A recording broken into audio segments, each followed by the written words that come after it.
and this is a winner in the small builder category in the first-time buyer segment of the market, which is they're delivering under 50 houses a year, and you don't often see the smaller production builders able to compete in the first-time buyer market, where so much of the emphasis is on affordability and cost, and yet you're delivering this this customer experience of being able to put your touch on the product, even to a first-time buyer.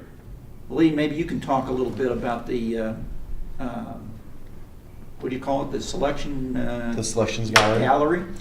Well, what Kristen and I did was we met with a couple of consultants, and we thought of every square inch what we could use, because we had a small space, and every inch of that selections gallery was thought of how to make it interactive with the customer.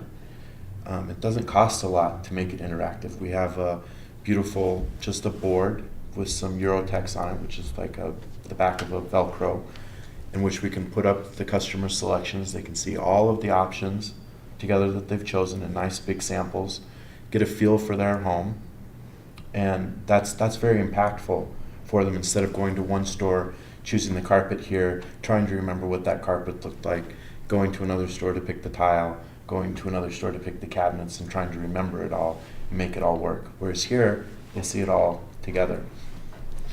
For the first-time home buyer, I mean, they get excited about these things. They haven't been through this before, and so they get to experience something that their parents got to experience when they built their dream home, but they're building their first-time home by designing it themselves. Do you think there's a real connect with a computer-savvy entry-level buyer because of the interactivity of the displays? Oh, definitely. We have an online selections gallery even that the customer can go and research all the options on their own time. At 3 o'clock in the morning, they can't sleep, they can look up tile and look at the different tiles that we offer. And so when they come in to meet with me, it's a fluid conversation. And so so those computer savvy customers are at an advantage, and we try to provide them with tools to make their selections process easy, and in the long run they end up selling themselves what they want. They justify it themselves, and they can see the value in it too. And it's fun for them. And it's fun for them, Right. Exactly. I mean, Yeah. And does it price it out as well? So that you're right there, you pick it, and it's priced. you pick it, it's priced. That's great. It's not difficult to price things out if you're smart about it. Mm-hmm. I mean, if you can't build value in the product, then you can't sell the product. Mm-hmm. And so what we've been trying to do is that if I'm not able to sell a product, obviously I'm not building enough value into it, because in my mind and in my team's mind, it's worth this dollar amount, and the customer needs to see that too, and that's what we try to do.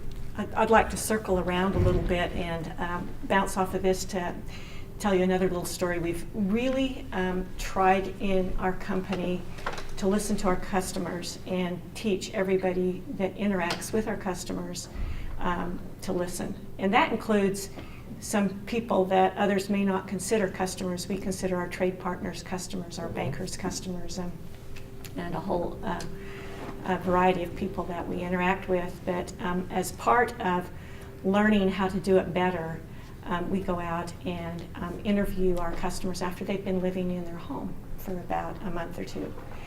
And this is really interesting. For one thing, it gives us feedback on how the home lives. Mm-hmm. And then we get to hear what their impressions are going through the whole process.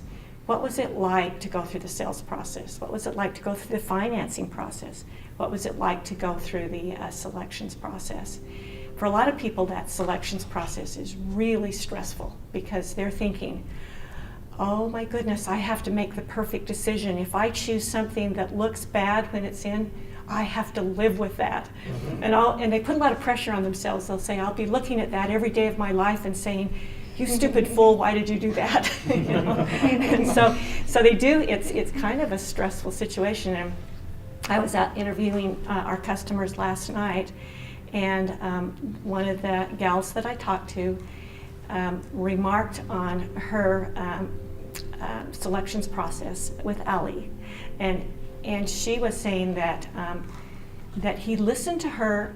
He really understood immediately what her style and preferences were, and then he just started putting out things in front of her that he knew she would like, and she said he really figured that out. And so, you know, I just wanted to compliment Ali on that, because that's music to my ears. That's the best kind of feedback I want to hear from our customers. Well, thank you.